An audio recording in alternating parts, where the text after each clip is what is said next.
महादेव भगवान की जय हो। ये एक प्यारा सा भजन सुनाने जा रहे हैं हम।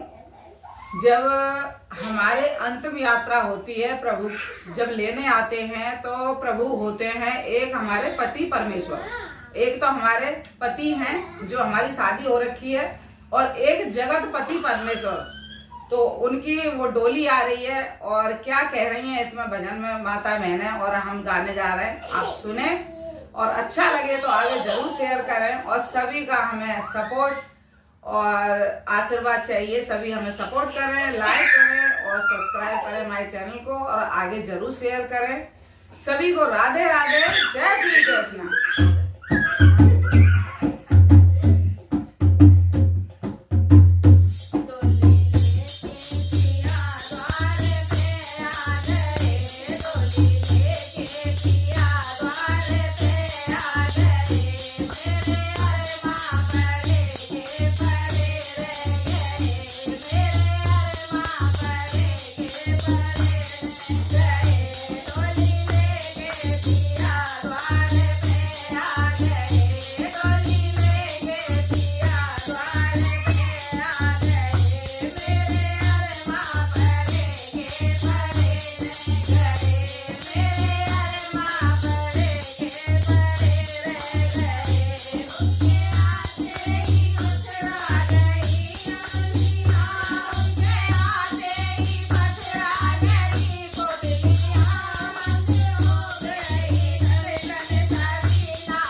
भगवान की जय हो। सच्चे दरबार